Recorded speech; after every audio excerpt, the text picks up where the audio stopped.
Okay, we're good now. All right. Oh, so welcome, Amber, to the channel. I'm so glad that you were able to join us today. Thank you so much for being here. Thank you for having me. I'm excited to jump in on these chats that you've been having. It's Yeah, always a good time to watch. yeah. So Amber and I met through a mastermind embodiment and women's leadership program that just recently ended. And so we've been in that together for most of this year. So that's how we met. And then we also got to meet in person. We went on a retreat together in Costa Rica, which was super fun. Yeah, it was amazing. Yeah. So not only have we been seeing each other on a weekly basis pretty much, but we got to meet in person, which was super great. And Amber, just for the people watching, just tell people what you do and what you're about, like your passions and what lights you up. Sure. So I'm an embodied empowerment coach. So I mostly work with women and helping them connect back to their feminine energy. So if they're really strong into the yang, then allowing them to embrace the yin energy, feeling safe in surrender and in that sensual kind of feminine nature. So that's what I really like to do. I do it through embodiment practices, through Reiki healing meditations, journey meditations, and also just diving into some mindset shifts with clients as well. So yeah, that's like business wise. And then personally, I'm a nature lover. So I love to just be out and kind of like observing, and it helps me feel so connected to the bigger picture and to the bigger world. So I love going hiking and camping and being immersed. So Costa Rica was amazing because that's like pure jungle for the most part. So you get to really feel into the energy there, which was pretty powerful. Yeah, and then you went back again, right, with your husband? Yep. So Yeah, I was talking about it so much that I felt he needed to come and understand what I was talking about and like have the same feelings so we could relate to it. Um, so he didn't just think I was like nuts, constantly reflecting and talking about how great it was without having that shared experience. So we went back for 2 weeks and explored all around. Since when we were there for the retreat, we were just kind of in that one area. So we really wanted to touch a few different parts of Costa Rica and explore like all the different microclimates, and each little area has a completely different vibe. So it was yeah. a lot of fun to experience that. Absolutely. So I know for our retreat, we flew into San Jose and then we were staying in Atenas, which is a mountain town really close to San Jose.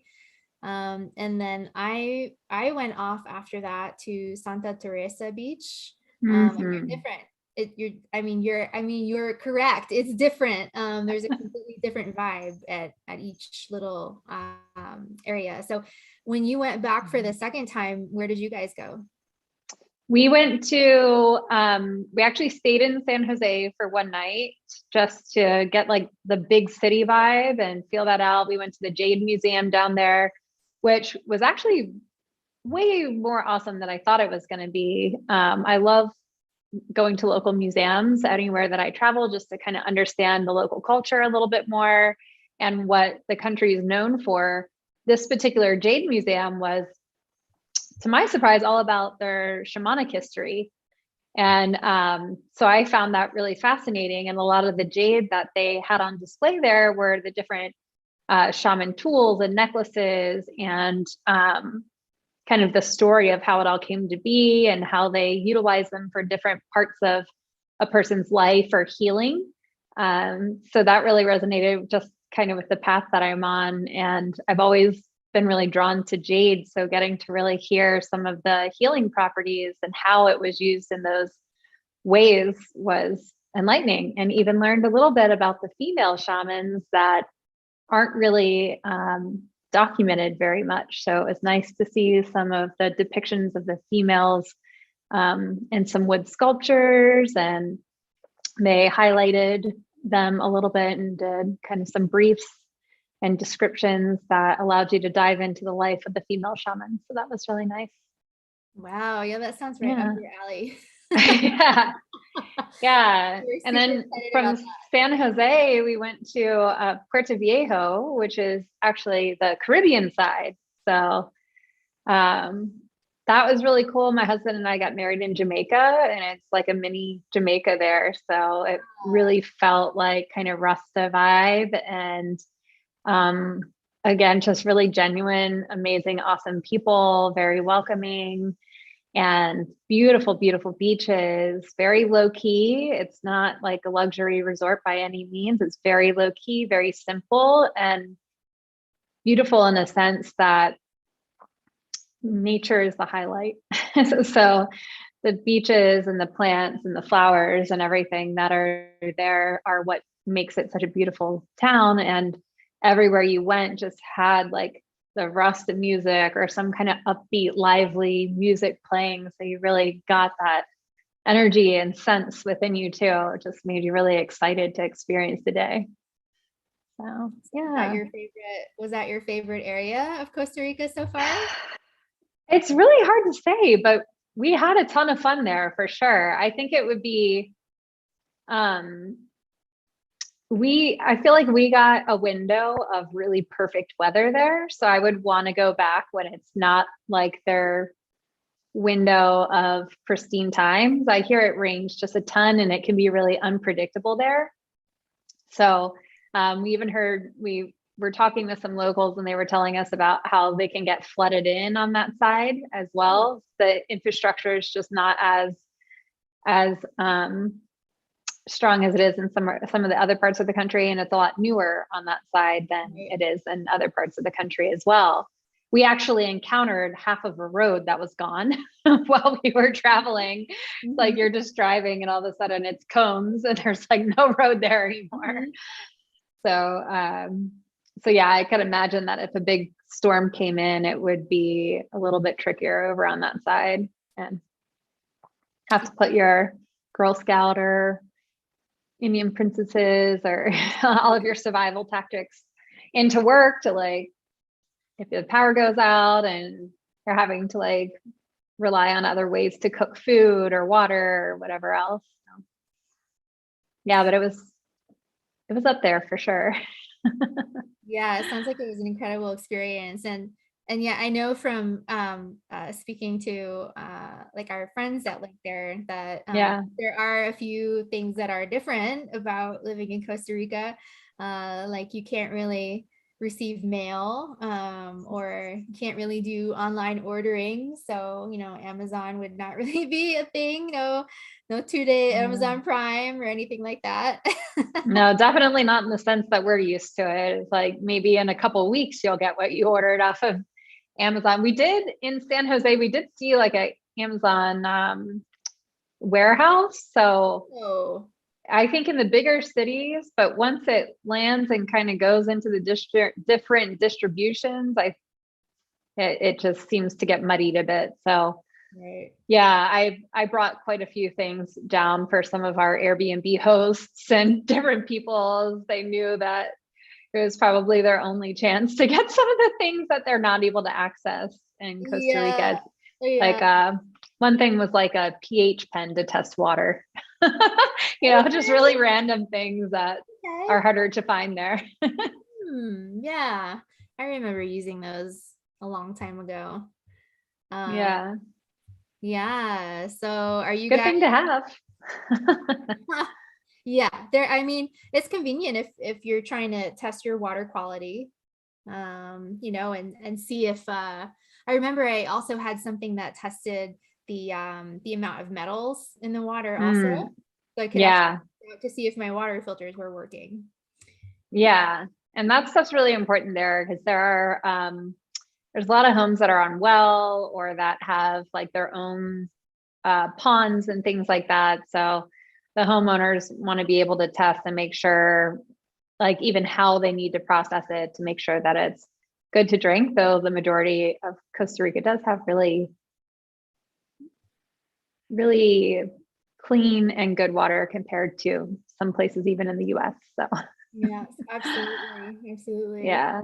So are you guys planning another trip back, or where are you going to travel to next, you think?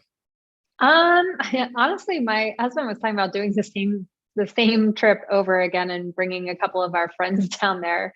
So we did San Jose to Puerto Viejo to Atenas to La Fortuna to the Soas volcano and La Paz waterfall gardens. So I think that's a little much. Like that was very ambitious of us last time.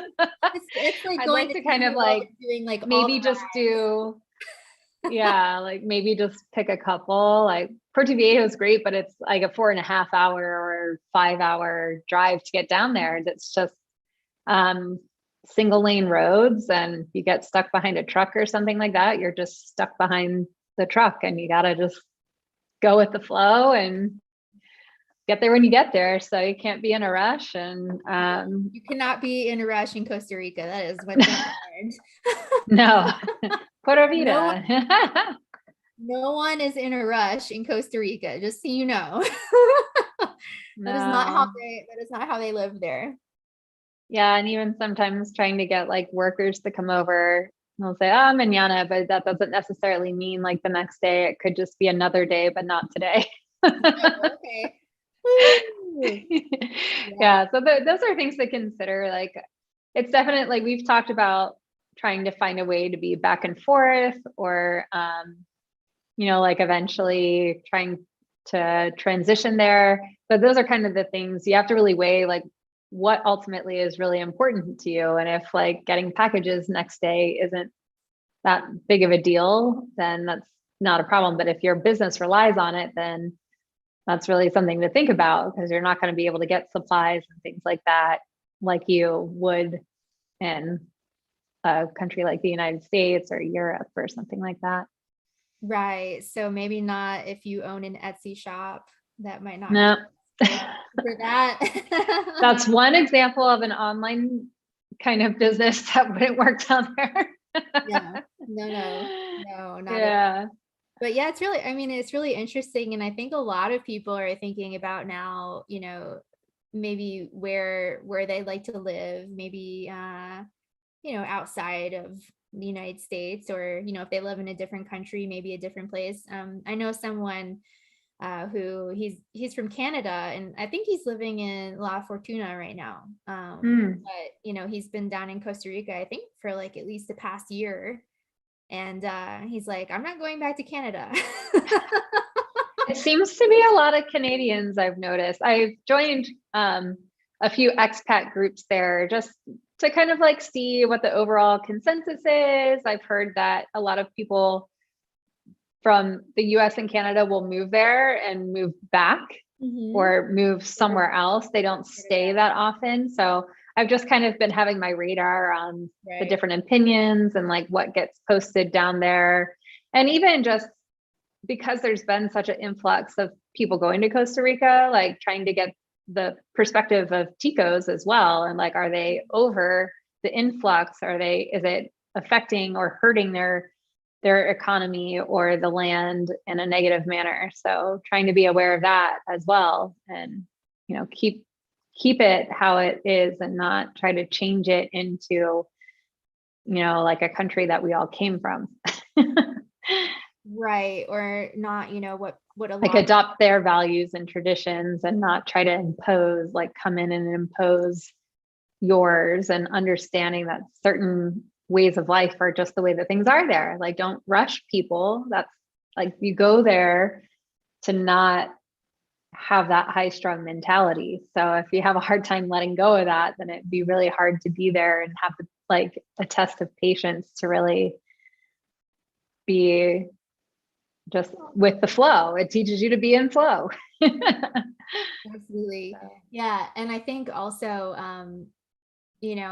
not going in and buying up all the properties and buying up all the land and making, everything an Airbnb, like kind of like how they've done in Hawaii. Yeah.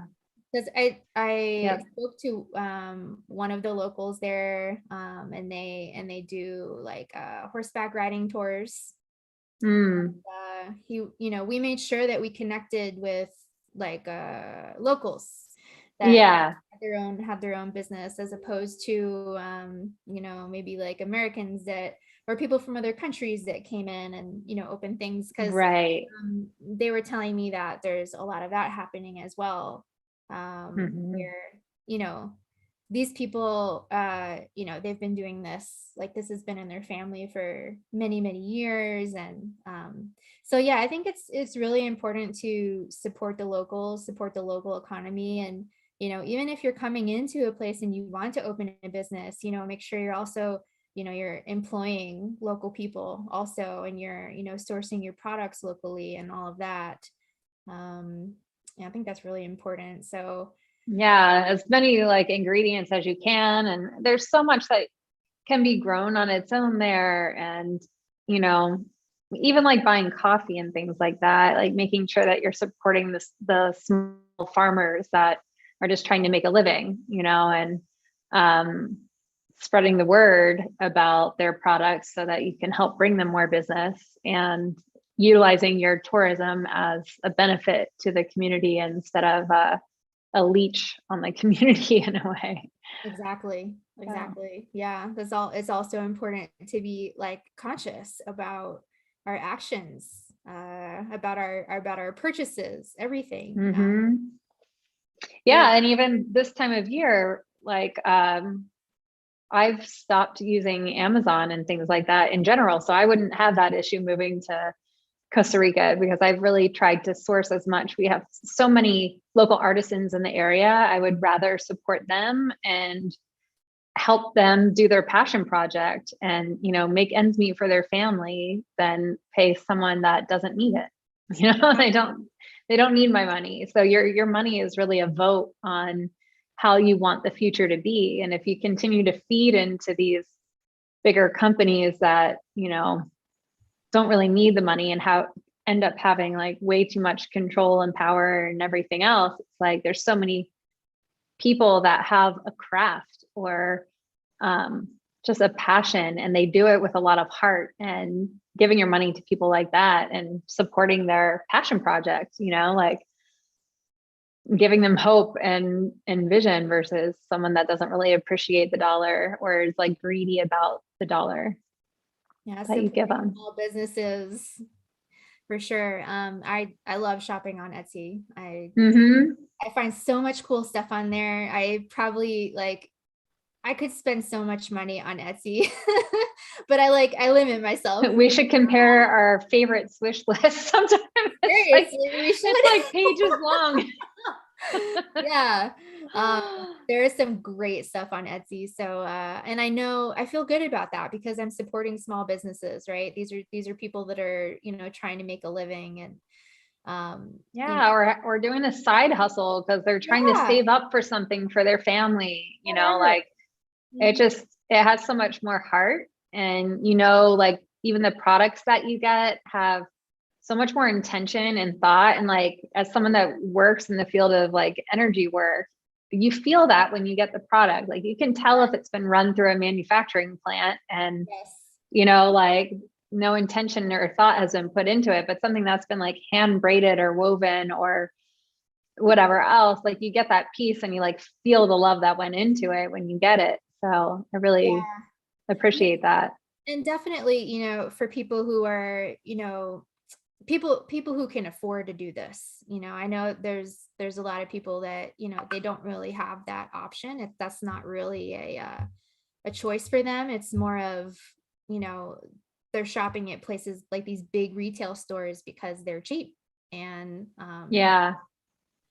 so I know there's a lot of people that are in that position that can't, but you know, if you are in the position where you make a little bit more and you have that kind of income, then yeah, definitely, you know, try to support local and small businesses. I think that's so important because you're right. It all has Yeah. energy. Everything has energy. Our words have energy. Objects have energy. I mean, you can feel it like once you start to tap into that, it's everywhere. And so Yeah. I mean, I know like you're Reiki attuned and all that stuff. So for you, you know, I know you're like super sensitive. Hmm. But just for me, like I can just feel it in a room. Like I can feel if something's off with someone, if something's wrong, if something's, not quite right. I can feel all that stuff. I can feel, their emotions behind their words. It's all, it's all there. Even a text message. Even a text message. That's right. And for people who, like people in our community who are on the path of transformation and self-growth and spirituality and all of this, and know some about, quantum physics and energetics.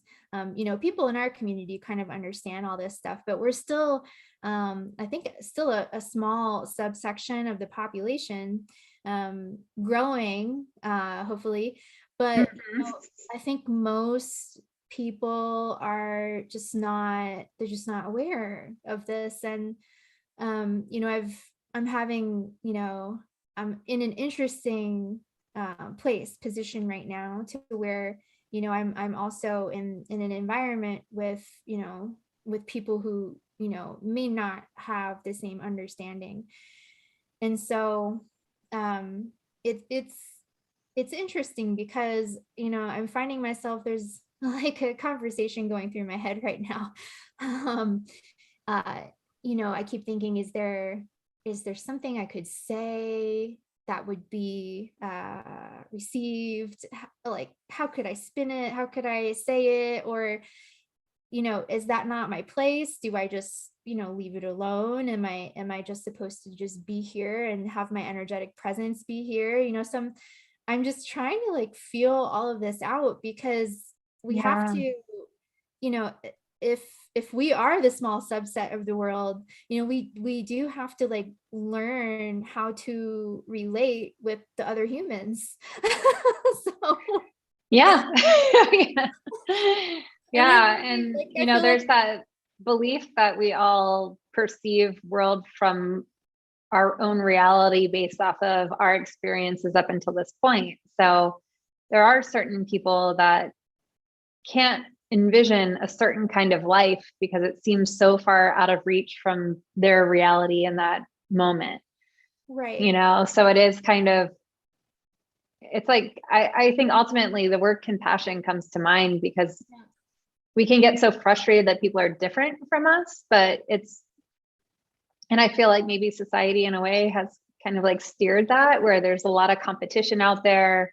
There's, a lot of people very like set in their ways, that are closed-minded, that aren't open to hearing other opinions. And it's really like undoing a lot of that and getting back to love and compassion, and understanding that each person goes through their own series of events in life and their own human experience of dealing with all of our emotions that happen, and just the ebb and flow of how you can get stuck in certain things after certain stressful scenarios, or if you have like a downturn in life where things get really hard. It's easy to get like stuck in that like negative thought patterns and vibration of like, everyone's out to get me, the world sucks, or whatever it may be. But it's like having compassion for that person and where they're at on that journey. And something that I've started doing like Reiki wise is like raking relationships, raking the energy around relationships, and just asking for like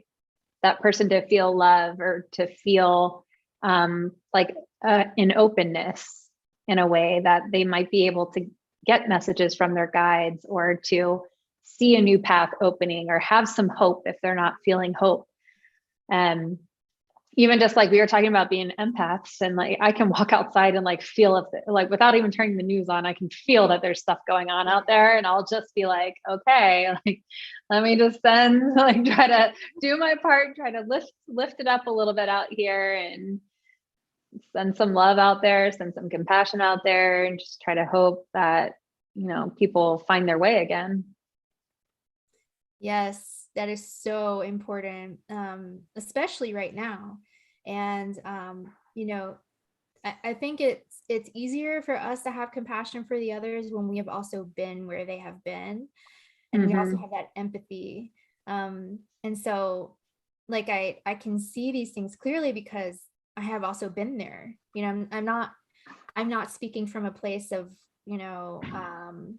oh, I've just always known better. No, I haven't. I definitely haven't. You know, I've been where they are. So I can relate. I can empathize. I know what that is like. It's hard. It's painful. Yeah. You know, because there's a lot of resistance, and it requires a lot of energy to maintain that resistance. It's like you're continuously pushing against a wall, or like, you know, trying to move this big rock all the time, or you're, you know, you're carrying like this Yeah. heavy load on your shoulders or on your Yeah. You chest. don't even realize how exhausting it is. No, you don't. And then that manifests as like so many different things in the body, and ailments and pain. Absolutely. Yeah. Yeah. So, you know, I definitely, you know, I have empathy and I have compassion, and I find myself, you know, I'm definitely less frustrated than I used to be. I guess now it's kind of like I'm tinkering with like, what's my role? Like, you know, why am I here? Am I here just to like be here, like energetically? And, you know, should I say something and plant a seed? You know, so I'm still trying to like figure that all out. Like what, you know, what exactly is my role, and what am I here to do? Yeah. And you're pretty in tune also. So like that's even where meditation can come in handy too. And just like asking those questions and seeing if your body gives you like a yes, like drop a Mhm. hint, or um like lay some groundwork maybe, and just see how they react to it, and or just lead by example. And like that's honestly one of the biggest ways, is like sometimes just showing up in a way that people aren't used to having around them, and like creates this sense of safety of like, okay, maybe I can like lighten up or soften a little bit, or you know,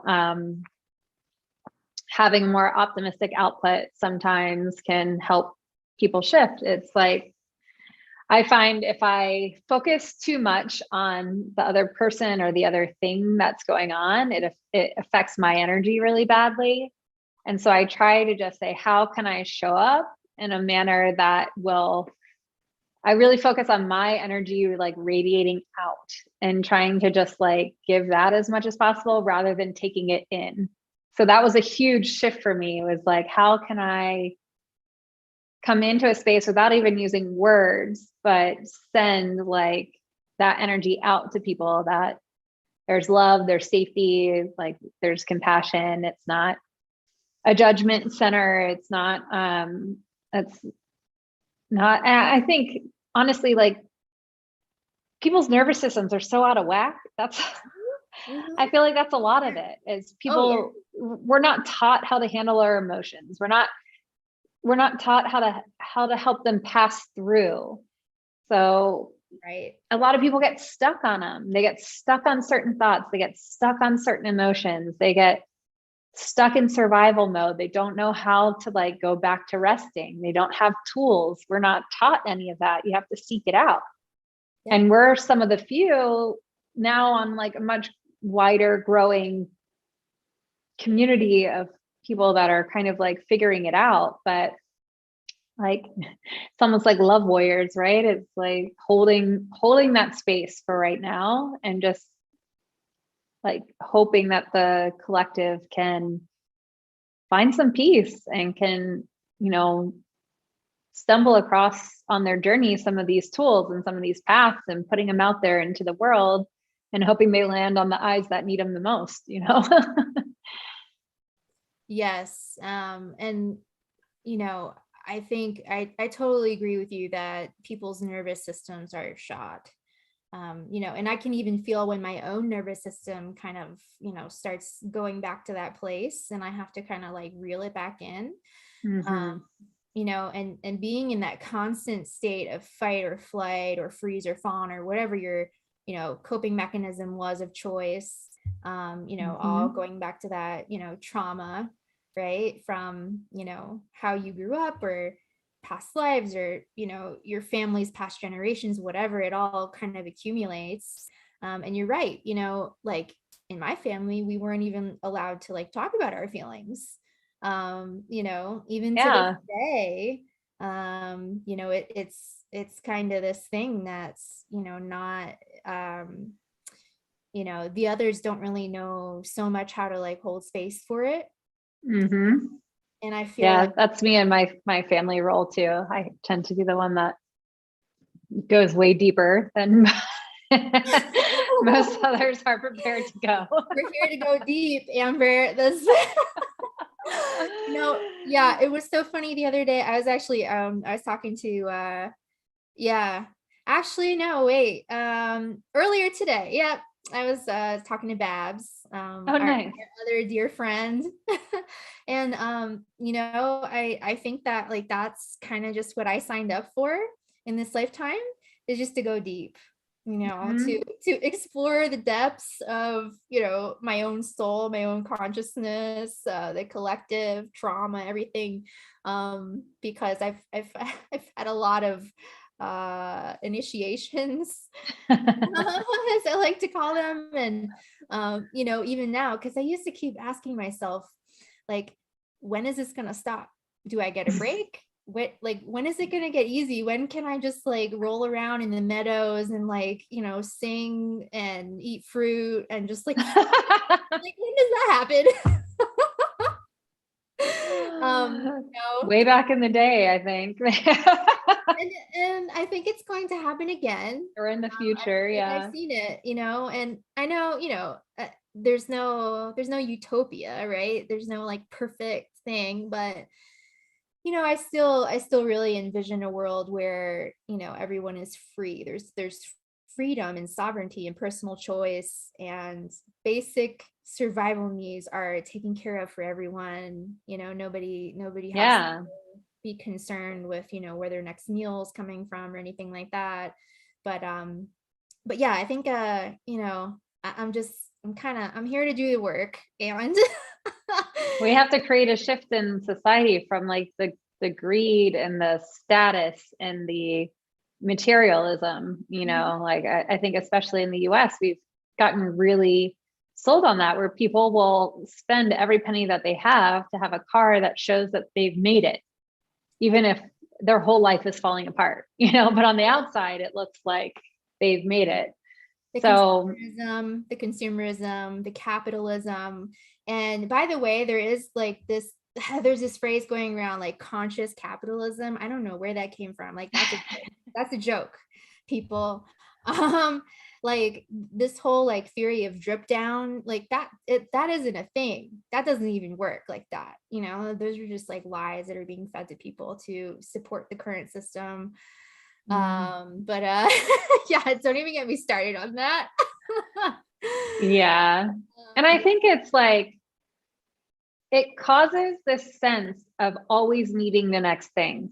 And like you talk about frolicking in the meadows and things like that. Well, that requires people to be present. How many people have such an issue? Like they're so used to being so busy, the way that society has just pressured people to have certain things to, you know, even with like social media and how like moms are supposed to tackle so many things. And like, there's a bunch of people running around that are drained, like mentally, physically drained, and they numb out. They aren't present. They want to get home and zone out on Netflix or something. They're not, they don't know how to do meditation. They're not moving their bodies enough. Like all the natural, normal things that our bodies are meant to do are not, like we've lost touch with what that is, or and how they're supposed to operate. Yeah, and being busy all the time, that's just a distraction. That is a distraction from your own thoughts and from your own feelings. And because sometimes some of that stuff's uncomfortable. So that's where all Yeah. coming out comes into play. That's why I feel like having a gratitude practice is so important. And like I really love to start my day that way, because you're not automatically thinking about what you have to do, how many problems you might run into, like all the standard things. It's like, okay, just open my eyes. What are 5 things I'm grateful for right now? Feel into it, like breathe into it. And it makes you, it's like that, the law of abundance, right? I'm grateful for everything I have in this moment already. I don't need anything more.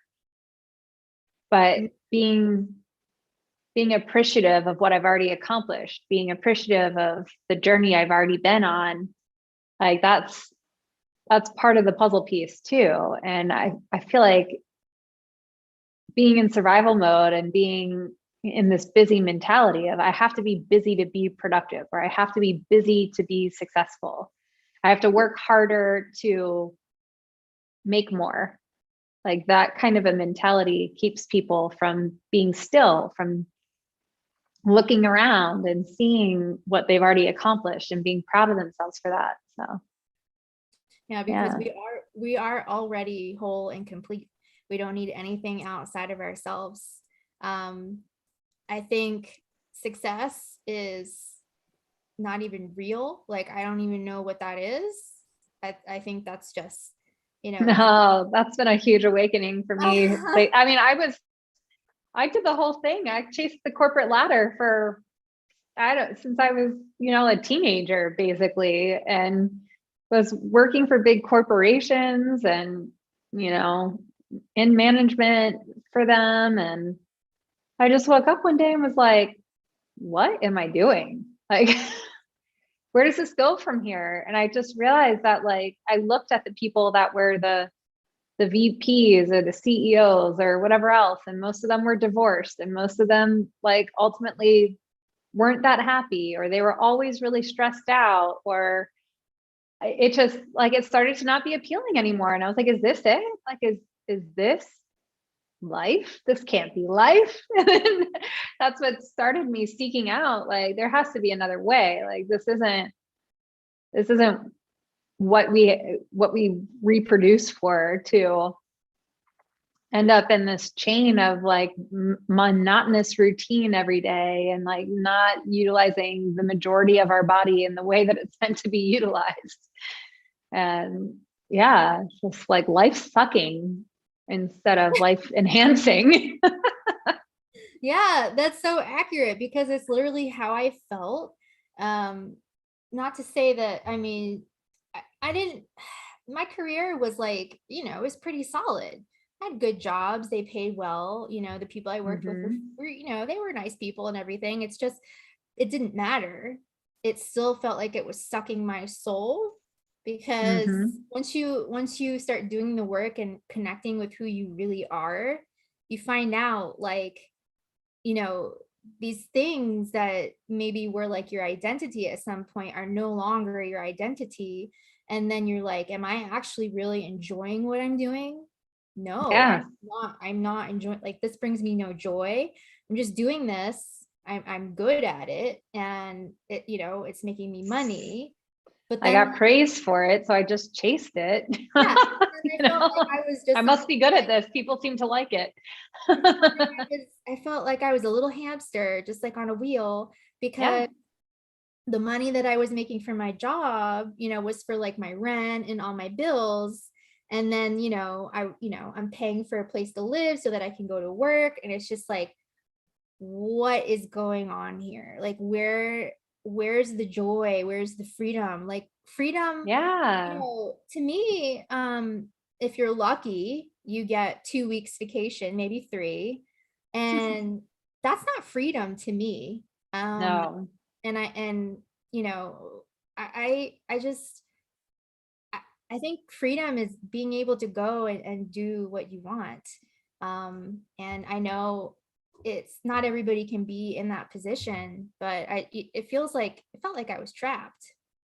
Well, yeah. And I feel like it's the societal norm, right? Is like you go to school, you go get a job that's stable and supportive and gives you benefits. And like that's kind of the typical thing that people are taught to chase. But where in there is passion ever brought up? Where in there is joy? Like, what brings you joy? Maybe that's how you choose what you want to do. It's either what has your family always done, or what's going to bring the most stability and money in, so that your life is comfortable. But it's like, there's so many other aspects to life than just having your bills paid. And I feel like, it's like everything in our world is loans.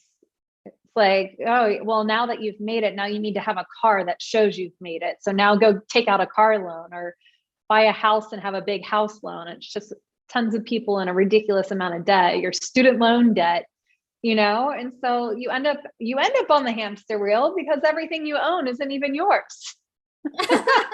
You're just paying banks with your paycheck that you worked so hard for. I know. It's so backwards. It's crazy. But like, honestly, that's why the simplicity of Costa Rica is so appealing, because like, I feel like they haven't gotten lost in this world, this consumerism like world, and this materialism that a lot of other places in the world are stuck in. And it's refreshing. Yeah, it really is. Living a simple life. That's kind of all I want to do. To me, what makes me happy is finding out how to make my life less complicated. Mm-hmm. Like what? Yeah, I sold my car. I was like, I don't need it. I don't need that payment. Whatever, I'll figure it out. Yeah. And then, if maybe you realize, a year from now, like, oh, actually I do, then, that's fine. The thing is, like, we can always, just because you sell your car, like, doesn't mean you can't ever buy another car, Right. And people get so attached to like the things. I'm like, well, you can't take it with you.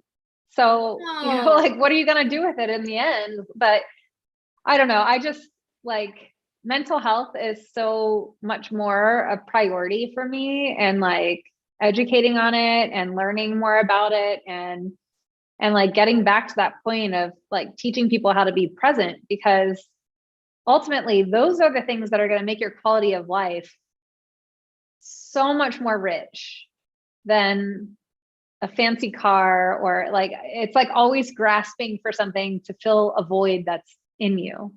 But if you work on filling the void that's in you yourself, then you don't have this need. Like, you don't have this urge to try to prove something to somebody else. Like, you're content and you're being, regardless if people like you or not, So. Oh yeah. Oh yeah. Yep. And that is such a freeing place to get to, is it doesn't matter what other people think of you anymore. It doesn't matter if people like you. Like, as long as you like you and you love yourself, and that, you stand in integrity, and that, you have an open heart, and you know this from the work that you've done, because you know what it's like to be not that. Now you are that. Or to be in both places. You remember what it was like to be stuck in the other place. Yeah. And I'm not saying like I'm like this like 100%. I'm not, I'm human. So like we fluctuate. Like, it's a roller coaster. Oh yeah. I feel like we have a reset button where like sometimes you just forget all of your tools. You forget everything. You get stuck in that like rut again. And you're like, wait, I have all these things that'll help me. Yeah. And building that resilience, it becomes easier over time, but yeah. I mean, we're all human. So, we're not perfect. We're not like this all the time. We still mess up, we slip up, but you know what? That's how we learn and grow. We grow from that. And it's, like duality, right? So you can't appreciate the good as much if you don't understand what the bad feels like, or what, the shadows feel like. So it is just really embracing the ebb and flow. And when you're in one of those lower spots, or like life seems to be really hard on you, it's remembering that like it's a phase, it's never permanent, and it's always something that you can take out of it. There's something that you can learn from it to move forward in a way even better than where you were before. And maybe you needed that slow down or that pause to reevaluate something. So you just get better at how you're able to process it in the moment, to not, get so stuck or so lost in those spaces, and you learn to move through them a little bit quicker. Yeah, because we can't know what we do want unless we also experience what we don't want. Because if Exactly. we had a million choices of something, like how would we know what to pick from? We wouldn't. We would just kind of be like, tossing, I don't know, guessing in the dark, just, taking a stab at something. And Yeah. so yeah, and I feel it's just, we're just fine tuning. We're just, we, like, I feel like this is what I do now. I listen to, what my soul is telling me. And, Mm-hmm. it'll be like, oh, you need to go do this thing. And I'll be like, okay, let's do it. And, and then I'll have that experience. And then I'm learning some things about myself along the way. And then, maybe I'm like, okay, let's do this again. Or no, I don't want to do this again. Now let's do this other thing. And that is the process, Yeah. nobody, like, the secret is nobody It's the has it. self-awareness too. Yeah, the secret is nobody has it figured out. Like, nobody There's no nobody, manual. no, nobody really, like, we're just kind of all winging it. That's what we're doing here. So yeah, having compassion with yourself along the way, loop it back into that compassion what we were talking about earlier, and just having that Yeah. for yourself. And trying as best as you can to stay like to really be aware of what you're feeding your mind every day. So like trying not to feed into polar opposite like arguments, and trying to find like where's the middle ground in it all, and keeping an open mind and being able to hear different opinions without it feeling like it's an attack or invalidation of your particular opinion if it doesn't align in the same way. But it's really like we learn and we grow by experiencing new things. So if you don't hear a different opinion, then you're never going to get out of your little box. You're going to stay stuck in that place. And, that's why travel is so important to me and like such a big priority on my list, because I've learned incredible amounts of things that I wish I didn't have student loans to still pay off from college, because traveling has taught me more than going to college ever did as like real Oh, life, tangible well, lessons, I have this feeling, and I hope it happens, that there's going to be some sort of student loan forgiveness happening at some point in the future. I sure hope so, but I don't know. It's I've seen a lot of like the campaigns and things circulating around about that. So it's just another thing, like these poor 18, 19-year-old kids don't really know what they're signing up for. And then before they even have a real job, they've got 40,000, well, probably even more now, probably like 60,000 or $100,000 in debt. Like, how do you even start your adult life like that? Like, that's enough to really mess people's mental up. You suddenly graduate and they're like, here's your $1,000 a month payment. Have fun. You're like, what? Yeah, talk about being stuck in fight or flight. Good grief. Yeah.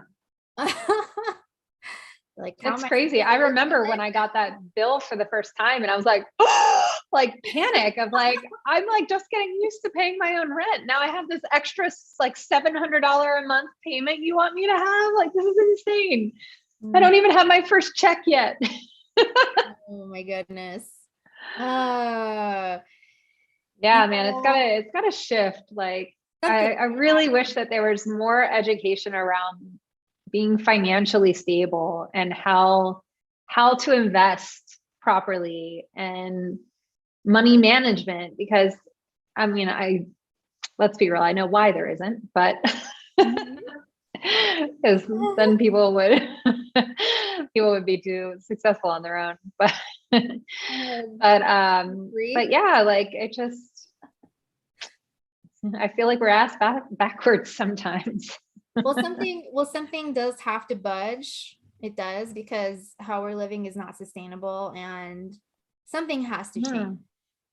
Like, Yeah, and as an empath as well, like just the lack of awareness that we have for how we're connected to everything these days. Like everything has become so individual, and like I feel like the pain of the land, if that makes sense. like, especially where I'm at right now, I live in the middle. I like to call it the middle of nowhere. It's, it's becoming developed though. And so it's like one of the last places in San Diego where you can have space and land. And like, I just see people buying properties and like bulldozing it all out and then just plopping a shopping center or something on top of it. And I'm like, ah! Like I can almost like feel Mama Gaia start crying, like it's, I really appreciate, and I follow a couple of architects too that are about enhancing the property or the land that they're building on, or like you build a house that molds into the environment instead of homes that become the environment. like an earth. We're so disconnected. Yeah. Yeah, like I love the earth ships. I've got a friend that has a permaculture farm in town, and she's really into like the geodomes and things like that. And like the coffee plantation tour that we went to in Costa Rica, and like learning about different plants that like to work together in your environment that aren't invasive, that actually enhance native plant life and animal life. And, it's just, nobody thinks about any of that, or not many people think about that. And they don't think about the repercussions that all of that has. Like, there's only so much land, there's only so many trees. Like, we need all of this to live. Yeah, because I think most people are stuck in their fight or flight, and they're stuck in their trauma and their loops and all of that. So, I think it's just a matter of people, and everyone's on a different timeline, but people coming to their own individual awareness and start making that shift within. And then from there, you can actually focus on like, how your choices are impacting the planet and all of this, and you realize that we're all connected. But I feel like that is like the first step, addressing that. And so I just hope that more people are coming to this awareness every day. Same. And I, hopefully just the way that I know awakenings tend to happen, it's like people have to be put through a stretch period. They have to have things shaken up in a way that they never could have imagined sometimes. And I feel like a lot of people have experienced that. So, it gives me hope that it'll be light bulbs to a lot of people that, going back to the way things were isn't an option, but there's a new way of moving forward. Well, I heard someone say, and I don't know if this is true, but I heard someone say that they think more people woke up in 2020 than in the previous 10 years. I would assume so. So many people in the world experience really trying times. And, we know that you go through multiple dark nights of the soul, or whatever you want to call it, that really make you question and think about and revisit your view on life and the world and everything else. And I think a lot of people have that experience over the last year and are starting to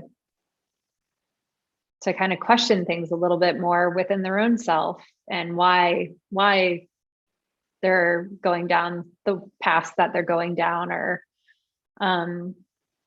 living the way that they're living, and just starting to have hopefully those awakenings. So and like for people like us that have been on this journey for a while now, like continuing just to show up in that light of like holding space for those that are just starting to figure some things out. And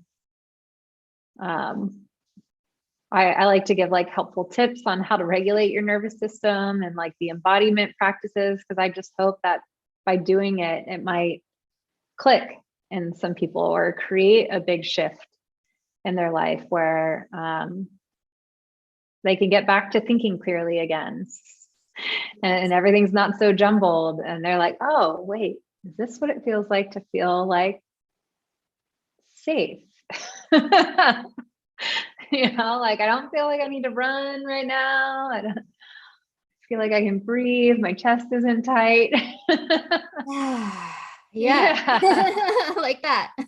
Hmm. Yeah, beautiful, beautiful. So, and I know you've got a program coming up, right? Did you Yeah. share that? What's that? Did you want to share more about that? Sure. Yeah. The program I'm running is a 6-month program. It's for women, the modern day women specifically that deal with a lot of yang energy in their lives. So they can be entrepreneurs, uh, VPs, CEOs, managers, people that are holding the fort down, even like moms that are running the family unit, just people that are women that are in go, go, go all of the time. They're delegating, they're owning their day, their tasks, and they have either had trauma along the way or have lost touch with the divine feminine that lives within. So the purpose of the whole thing is called Rising Radiance. So it's to remember the radiance that you have within and pull it from the inside out. So regaining like the inner fire, your passions, remembering what your passions are. Because a lot of times when you're in that place, you're so methodical almost on like what you have to do every day, what's going on. You're not taking the time to pause and think. So it's really bringing that yin and that surrender back into your life where you can get that clarity, gain control, reconnect to what play, pleasure, passion feel like in your body, and how that can help support you and feeling the best for yourself. So you can break out of that mold of monotony in your life and get back to like feeling passion towards something, feeling joy towards something, and remembering how to create that within, and just coming back to like their feminine essence.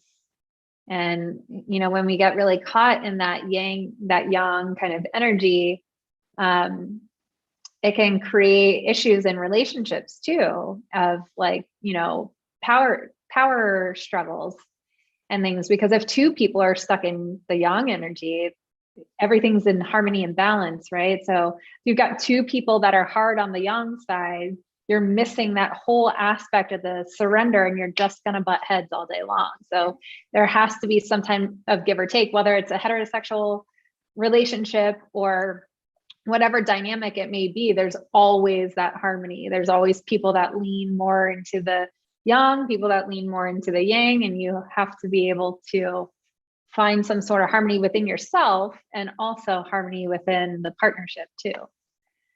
So Yeah, it's and a lot of self-discovery. that's so much needed. That's so much needed right now, because I think most people struggle with that issue, and it's very yang dominant, of the masculine energy, Yeah, from being in a male driven world for a long time. totally. And yeah, I've witnessed it in myself. I've witnessed it in coworkers, like in corporate when I was working in that world. And it really like speaks really deep in my heart. Friends that I know are struggling with it too. So that's kind of been like my journey, is like really figuring out tools and ways to get back to that person and to feel safe as that person. Because I think what really happens is you write it off as a weakness.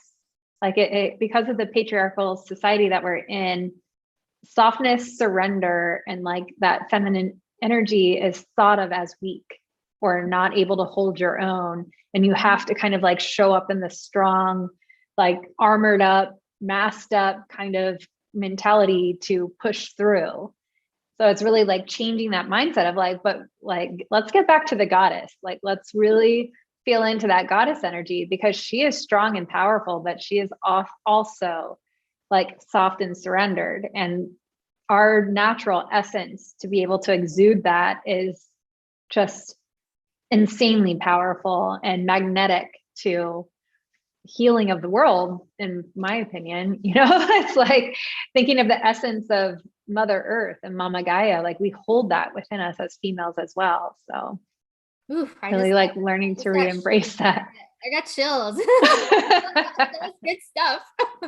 Yeah. Oh yeah. So If anyone listening is interested in your program or they're interested in working with you one-on-one or anything like that, what's the best way for people to reach out to you?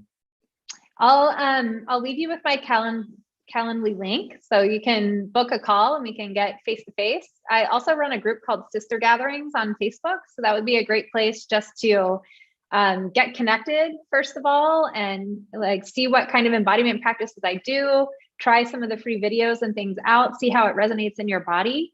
And I'd love to get on a call and chat and see if it resonates with you, see if it's landing. And we're going to kick it off in January. So really getting back in line with the moon cycles and how we're naturally meant to be connected to those in our bodies, what they mean, what different times of the season mean for us. So it'll be kicking off in alignment with the moon cycles in 2022. Oh, awesome. That sounds amazing. Yeah. And if you're feeling in any way you're resonating with Amber, you feel aligned with that, definitely reach out because she is an awesome person. So I hope Thank that you. I hope that everybody listening enjoyed our conversation. And Amber, thank you so much again for joining me. It's been a pleasure. It's an honor to have you As here. always, I'm glad we got one of these on the schedules. We always have such great conversations when we have our weekly check-ins. So You thank do. you. All right. So we'll wrap it